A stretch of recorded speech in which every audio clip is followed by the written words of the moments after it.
Today, the journey to Jesus begins with one man by the name of Abraham. He set out with a promise from God, a promise of a new nation, a promise of a new home, a promise of a new life. But to begin this journey, Abraham has to do something. He has to believe God and then step out in faith. So join us today as we learn valuable lessons from this man who taught us what faith actually looks like.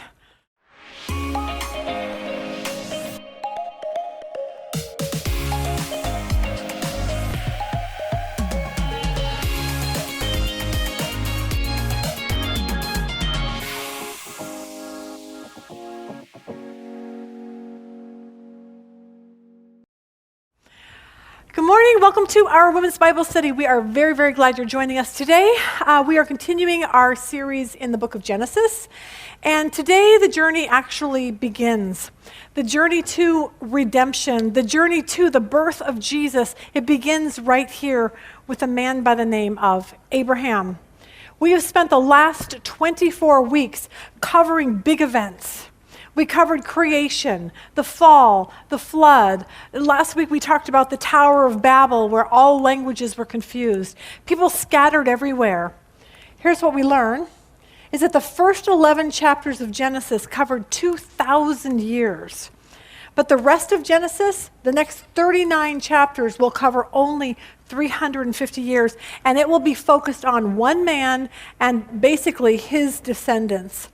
And God will use this particular man, and he will build a complete nation for him, a nation through whom Jesus would be born. We know this nation or people group as the Israelites, the Hebrews, or the Jews. God would specifically give this nation a land. We know that land today as Israel. And through the lineage of this particular people group would come the prophesied Messiah, who would set things right from the fall that we learned about at the beginning of Genesis when Adam and Eve did what they did, and it threw this whole world into sin and chaos. And what would happen is Jesus would bridge this gap between us and God and give us the ability to give our life to Christ, and he would put us back into right relationship with him. What's fascinating to me is that God didn't bring Jesus out of like the Chinese nation or the African nation or the Korean nation or the Indian nation. But God built a nation for Jesus to come from. He built it himself from scratch. And he used one man, Abram, or his name would later be changed to Abraham, through the lineage of, over the last couple of weeks we talked about this, Shem, the son of Noah. So let's talk about Abram or Abraham. Other than Jesus, Abraham is considered to be probably the most important person in the Bible because faith really started with him. We saw this, as I just said, 11 chapters in Genesis were devoted to creation, the fall, and the flood. But the next 14 chapters will cover Abraham and his immediate descendants, Isaac and Jacob. Now, Abraham is considered the father of many nations. Through him will come the Jews, but through Abraham will also come the Arabs. This is what we see. Through Abraham's son, Isaac, will come the Jewish nation where Jesus' lineage will be traced back to. Through Abraham's son, Ishmael, we see the lineage of the Arab nations. Abraham is, of course, here in the Bible. We're studying here. But the Quran actually reveres Abraham and regards him as a prophet or a messenger of God. But the Quran changes the story and makes Ishmael as the promised son, not Isaac. Now, the reason why I can throw out the Quran and I believe the Bible is really because the Bible talks about the lineage of Jesus coming through the lineage of Isaac. And the coming of Jesus is basically what the whole Bible is about. The coming of Jesus is what literally splits our calendar from BC to after Jesus' death. And so we have this whole history built up, and even you have Jesus come on the earth, and then he dies on a cross and rises from the dead and all that stuff. Muhammad doesn't show up, and the Quran isn't written until 600 years after Jesus. Now, I'm not that smart, but I think I'm smart enough to say that I don't think the Quran could possibly be remotely true. Because why would God change his story after 600 years after Jesus fulfilled all the prophecies of the Old Testament? Like that just doesn't even make sense. But the great thing about the Bible is that it's Abraham's story. It continues through the Old Testament and goes on into the New Testament. Romans 4 uses Abraham as an example of justification by faith. Galatians 3 and 4 talks about Abraham and his faith. Hebrews talks about Abraham. It's through Abraham believing God, trusting God, that we learn what it means to follow Jesus, to trust Jesus, and that's considered righteousness to God. So let's go back at the end of last week and see where Abraham comes from, and we'll just move forward from there. We saw last week that now Terah lived 70 years and begot Abram, Nahor, and Haran. So here's our little thing. The dad, his name is Terah, and he has 3 sons, Abram, Nahor, and Haran. Now at this particular time, Abraham has no kids. Haran has a son. His name is Lot. We know him. Nahor has no kids, but he eventually will. We'll see that later on in the Bible. Verse 28, this is the genealogy of Terah. Terah begot Abram, Nahor, and Haran. Haran begot Lot. And then Haran died before his father in Terah in his native land in the Ur of the Chaldeans. So Abram lived with his brothers, Haran and Nahor, and his dad in Ur of the Chaldeans. Haran has a son named Lot, but then Haran dies. Okay, nobody knows why. And it almost seems like Abraham becomes this father figure to Lot because we see them traveling together. But they all came from the Ur of the Chaldeans. Now, I'm going to go all Bible geek on you for just like 5 minutes. Because it's stuff like this that makes me believe the Bible. Because when I can actually see on a map these specific places and recognize the Bible is a historical book, these things really happened in real places. And for us, we can just pass over maps, but I can't stand to do that. So we're going to look at this in just a second. Because when I look at maps and I see how God led Abraham to the place that he was, suddenly his story becomes real because I can see it on a physical map. It's just not just some words in a book. And I can see how God led him and guided him throughout his life. Now, I used this joke a while back, but this is how you all are going to feel for the next 5 minutes. A teacher of the earth science class was lecturing on map reading. She explained latitude and longitude, degrees and minutes. The teacher asked, suppose I asked you to meet me for lunch at 23 degrees, 4 minutes north latitude, and 45 degrees, 15 minutes east longitude. How many of you would show up? And they just looked at her like no one. No one's showing up. We have no idea what you're talking about, okay? So that's kind of how you're going to feel for the next few minutes when I explain this. Because here's the deal. Nobody cares about what I'm about ready to say. Let's talk about where Ur is, okay? There's 2 different places people think Ur is. I want you to know this is an actual place historically. If you look at this particular Abraham's journey, you will see Ur down here on the by Abraham's left arm, okay? You see Ur all the way down there. That is southern Iraq, all right? So most people think he comes up from Ur, he goes all the way up to Haran, and then he comes down into the land of Israel. Now, if that is the right place, Ur was a huge city at that particular time. There was about 300,000 people in it. Skip Heidsieck says this. He says, it's an ancient walled city. It was an advanced civilization.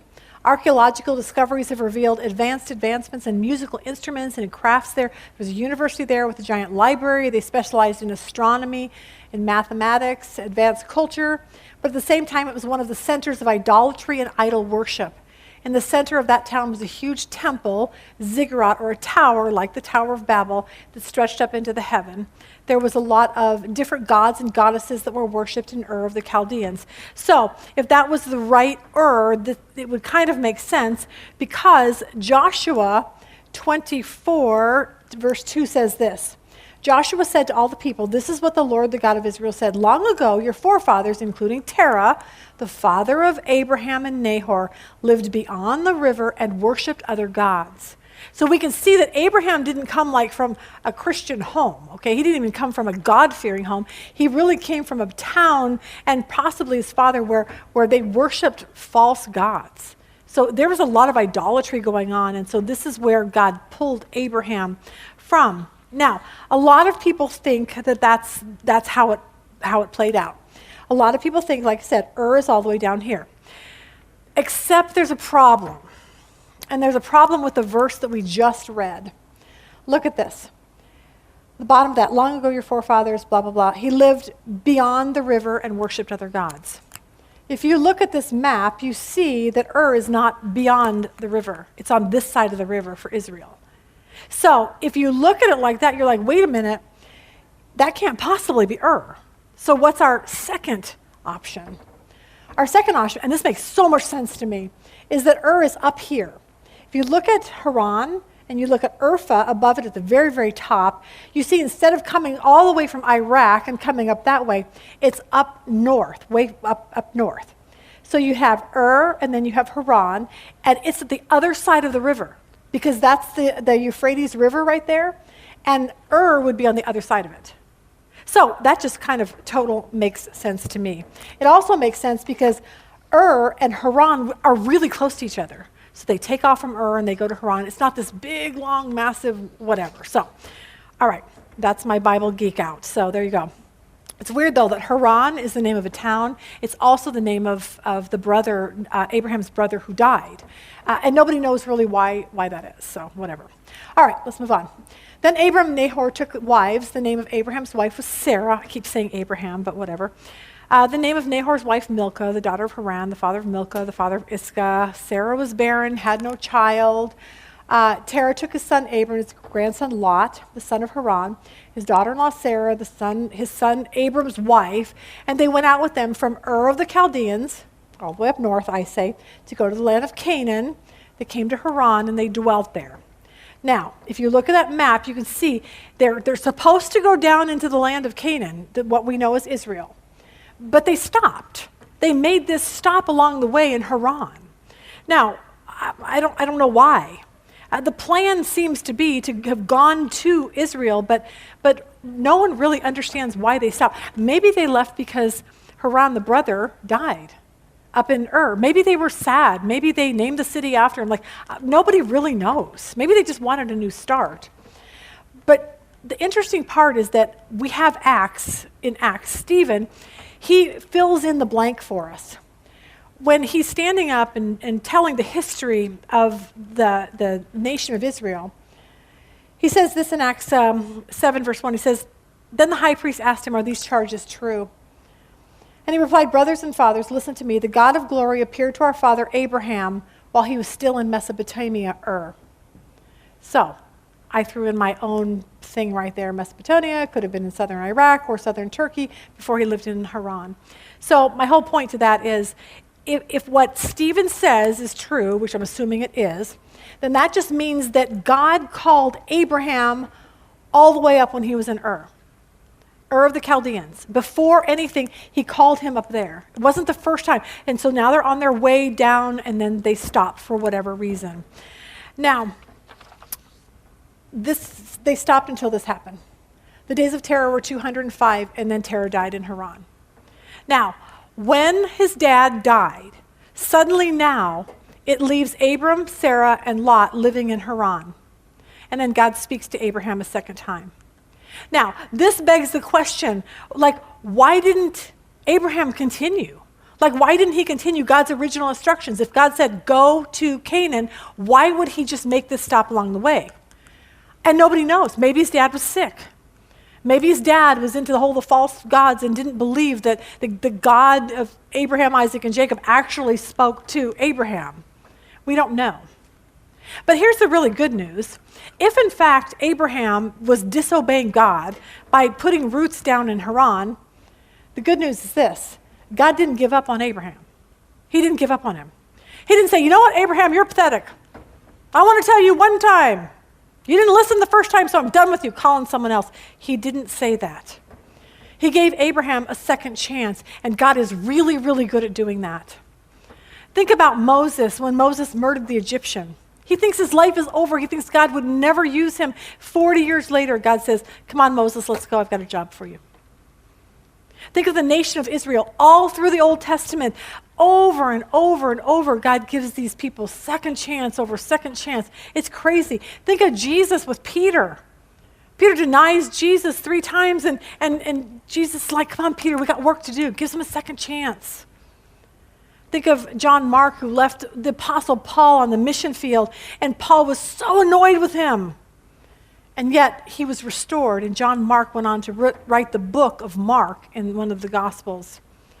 See, here's what you need to know. If that's you and you've done something really stupid in your life, you walked away from your faith, whatever, it's never, ever too late to come back.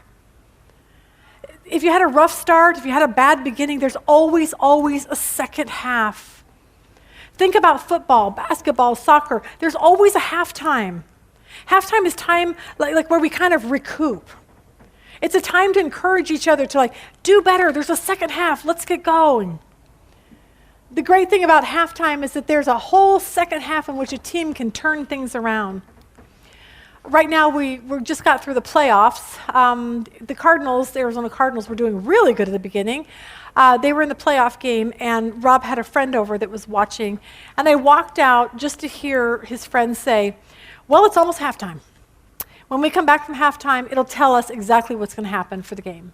Because they either listened to the coach, they got all excited, or they didn't. Halftime's kind of a good point to where it can turn around. And of course, we know they apparently didn't listen to the coach, and bye-bye Cardinals. But anyway, halftime is like a grace period. No matter how messed up the first half might have been, the second half provides an opportunity to make things right. And the same is true for Christians. We can have a really, really bad first half of play of our Christian life, but the good news is that God shows us all through the Bible, even with someone like Abraham, that God does not give up on us. Never forget that. So now that Abram's father has died, now Abraham can focus on God's job for him. But here's what Abraham's going to have to do, and it's exactly what you and I have to do if we want to follow Jesus, and it's this: count the cost. Count the cost. For us, when we decide to give our life to Jesus, a lot of times we have to count the cost by watching our family and friends think we're nuts. What do you mean you're following Jesus? That's crazy. What do you mean Jesus is the only way to God? Ha, ha, ha, ha. What's wrong with you that you would believe that? Maybe it's the cost of persecution. We're not persecuted here, but I'm telling you what, there's people all over this world that are persecuted for their faith in Jesus. Maybe you're going to lose your job. Maybe that's a cost because now you're starting to talk about Jesus, or maybe you're not going to lie for your boss anymore, or whatever. There's a cost. And for Abraham, the cost is going to be, he's going to lose everything that he ever felt comfortable with. He felt comfortable he was near family. He probably had friends. He probably had a really nice tent to live in. But now God called him to do something completely different and probably completely difficult. Genesis 12 says this: Then the Lord said to Abram, get out of your country, from your family, from your father's house, to the land that I will show you. Get up, Abraham, and go to a new land. Now for me, I would ask this: okay, what kind of a land? Good food? Good restaurants? I don't know. Nice people? That's where I want to go. Will it be by the water? I don't know if I put this picture in here. I didn't. I had this really cool picture of a beach house, okay, because that's where I want to go. I would probably ask God that. Will I be by water? Can I live on the Mediterranean Sea? Because I'm all up for that, all right? Will I be by the Sea of Galilee? Because Rob could get on the boat, and we could go run around the sea. I mean, how about that? God's like, yeah, no. Nope. It's not going to be fun. In fact, if you've ever been to Israel, Abraham settled in the most ridiculously hot, humid, awful, desert place of Israel. He would land where the Dead Sea was, salt sea. You can't drink it. You can't even swim in it. What is it good for, is my theory. I don't even know why God made it. But Abraham has no idea where God is leading him. Kind of like this cat. Julie Baggett's cat probably felt like Abraham. She was placing some books into a box. When she wasn't looking, her cat jumped in. She taped up the box, and she sent him, and he went on an unexpected 260-mile trip that she finally got him back. But I felt like when I read that, that's probably how Abraham felt. Where am I going? Where am I going? I was fine. I was literally enjoying sunshine, trying to, catch a nap. And the next minute, Abraham is whisked off to an unexpected journey that he's like, I didn't sign up for this. This is not how I thought my life was going to go. And you may feel the same way. Some of you did not sign up to lose your spouse. or your child. Some of you did not sign up to be single all of your life. Some of you did not sign up to raise a special needs child forever. Some of you did not sign up to be in chronic pain all of your life. But when we look at the story of Abraham, we go, wait a minute, maybe I need to change my perspective. Maybe I need to start looking at my life from God's perspective. God had a different plan for Abraham than he thought. And maybe the same is for you. And we need to be okay with that. We need to add God into this different life. Because here's what we know. God wants to use us in this new place. He just does. And the good thing about Abraham is that even though he wasn't exactly sure where God was leading him, you may not be either. That's okay. He just trusted God every day that he would end up where he was supposed to. But sometimes we need to take a step of faith. That's what Abraham did. He couldn't leave Haran until he literally took a step of faith and started walking towards Canaan. Maybe God is moving on your heart to do something different. Maybe it's to change jobs. Maybe it's to move to another state. Maybe it's to have another child. Maybe it's to adopt a child. I don't know.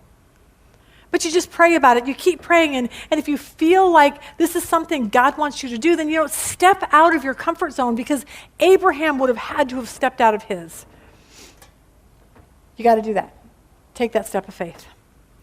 We have a son that called us a month or so ago and said, hey, we want to move to Texas. And I'm like, you can't move. We have 7 children. They all live in Phoenix. They've all lived in Phoenix. All of them are supposed to stay here until the day we die. That's just the plan, okay? And he calls us and he goes, we want to move to Texas. And I was like, why would you do that? And he goes, well, Christian schools are cheaper. He said, here it takes $18,000 to send one child to a Christian school. There it takes $18,000 to send all 3 children. He said, we're renting our house right now. Housing is cheaper there. He said, they left their church because their church kind of blew up. And he goes, I feel homeless. I feel churchless. I feel everything just rocked my whole world. It's upside down. He said, we want to go try Matt Chandler's church. So they took a step of faith. They bought some tickets, and he and his wife went there. And they took a long weekend. The first thing they did is walk into the school for the kids. And they said, oh my gosh, it's the greatest school. We love it. They said, how easy is it to get our kids in? They're like, well, not pretty easy. He goes, we have a waiting list. There's like 25 kids on the waiting list. What grades are your kids in? So he tells them. If I were a good grandmother, I would tell you what grades they're in, but of course I don't know. So whatever grades they're in, they told them. And they said, oh, you're not going to believe this. All 3 of those classes are completely wide open. We can get your kids in right now. So then they go to Matt Chandler's church. Now, what are the odds that Matt Chandler's just going to be hanging out there, okay? They walk into the church, walk down to go get a seat, and just as they were walking down, Matt walks up the aisle. Hey, welcome, handshake. Let's talk. What are you guys doing here? And we're thinking about moving here. That's awesome. Let me tell you about the area. He sits down and has a conversation with them. Okay, so you're like, check, mom's at home. Okay, whatever. But none of our kids have ever left Arizona. But you know what? They're taking a leap of faith because somehow they feel like that's what they're supposed to do. And it all started with a thought. Maybe this will be a good idea. Let's check it out. And then let's get on an airplane. And now they have plans to move in May. That's the plan. Pastor and author Mark Batterson says this. I've used this illustration before. He said, the primary reason most of us don't see God moving is simply because we aren't moving. If you want to see God move, you need to make a move. I learned this lesson in a dramatic fashion during the first year at National Community Church. I've been praying for a drummer to join our worship team for months, but I felt like I needed to put some feet on my faith, so I went out and bought a $400 drum set. It was a Field of Dreams moment. If you buy it, they will come. I bought the drum set on a Thursday. Our first drummer showed up the next Sunday, and he was good. He was actually part of the United States Marine Drum and Bugle Corps. I cannot promise that signs will follow your faith in 3 minutes or 3 hours or 3 days. But when you take a step of faith, signs will follow. God will sanctify your expectations, and you will begin to live your life with holy anticipation. You won't be able to wait to see what God is going to do next. Isn't that awesome? I wonder if that's how Abraham was feeling. Imagine the scene, the moving company or the moving camels, I'm not sure what that looked like back then, shows up. He says, okay, well, where are we going? I don't know. I have no idea. We're just going to go south. And we're going to go south, and I'll let you know when God tells me to stop. And he stepped out because Abraham listened to God when he said this. He said, I'm going to make you a great nation. Abraham, I am going to make you a great nation, but you are going to need to believe and obey and do what I ask and step out. That's what's going to have to happen. God was saying to Abraham, if you do what I say, there's so many blessings on the other side of that. So the first blessing that God told Abraham was that he would build a nation through him, which probably sounded funny to Abraham because he's like, I don't know, a nation means people means children, I don't have any. You know, he's 75. He's married to a woman who could not have children. And Abraham probably thought, well, great idea. I don't know how that's going to happen, but you know what? You can't build a nation without children. But what's amazing is that we are on the other side of this. We can see the whole entire picture because we have the whole Bible. And we see how God miraculously made sure that Sarah had a baby at 90. I can't imagine having a child at 90. The nation God told Abraham that he would build is still in existence today. Israel, little baby Israel. Here you go. I had this whole thing I was going to show you. You might have it you might want to read it on your own. It's kind of funny. Israel, there's our little world, little baby tiny Israel. And it's still here, surrounded by this, surrounded by Muslim nations who want to wipe them off the face of the earth. And it's still here. Like if you really think that through, you're like, wow, God is awesome and he is so big. Here's a little history about Israel. This is what builds my faith. This is the whole Bible geek part of me.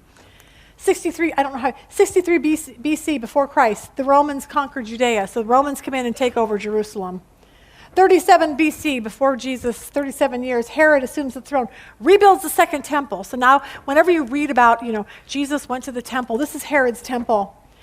Jesus shows up. Then he dies on a cross in AD 30.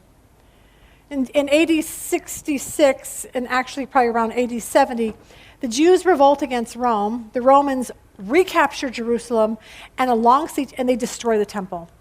Herod's big, beautiful temple, it's gone. It's wiped off. It's never to be built again until the third temple. 132. Bar Kokhba's revolt against the Romans fails. Most of the Jews go into exile. 132 years after Jesus, now the Jews go into exile. They're like scattered all over. Now you have 637 years after Jesus. Fired by the new religion of Islam, Muslim armies conquer Jerusalem. 691, the Dome on the Rock. Everyone ever wants to know, where did Dome on the Rock come from? There you go. 691 is built on the Temple Mount. You're like, that's not supposed to be there, but it is. Where's Israel? Where's the Jews? They're like nowhere to be found. 1099, the Crusaders established the Kingdom of Jerusalem. 1260, the Mamelukes take control of the Holy Land. 1799, Napoleon occupies parts of the Holy Land. 1917 to 18, the British capture Palestine and publish the Balfour Declaration favoring the establishment in Palestine of a national home for the Jewish people. Yay, let's talk about the Jews again. Then in 1948, nobody ever thought this would happen. David Ben-Gurion proclaims the state of Israel proclaims the state of Israel. And then in 1967, Israel captures East Jerusalem, West Bank, Gaza, the Sinai, and the Golan Heights during the 6-day war. Nobody thought that would ever happen. It was promised all the way back to Abraham that this nation would be here until, basically until Jesus comes back. But no one believed it. Because up until this point, it's like, where are they? Where are the people? Here you go. I don't know if you can see that very well. You have to look on your thing. But if you look in the year 1654, there was 25 people in Jerusalem, in Israel. If you let's look at 1890, there was 400,000 Jews in Israel. If you look at 1937, there's 4,600,000 Jews that have come back. Then it becomes a state. Now people are moving back because now Israel is becoming something again. You see, in 1960, now there's 5,367,000 people. If you look in 2013, there's 6,700,000. 2021, there's 7,300,000 Jews back in the land, all because God keeps his promises. And this was a promise he made to Abraham thousands and thousands and thousands of years ago. And in this land of little baby Israel, look what's going to happen.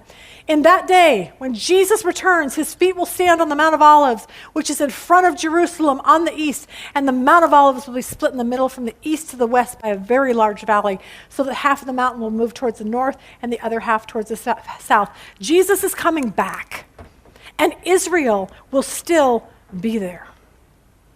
Isn't that fascinating? In a land and in a world that's surrounded by Muslim majorities who hate them, who want nothing to do with them and want them off of this planet. But here's what God told Abraham. I will make you a great nation, and I will bless you, and I will make your name great. Remember what we just said. Abraham is the second most important person in the Bible other than Jesus. He's known all over the world. God has made Abraham's name great.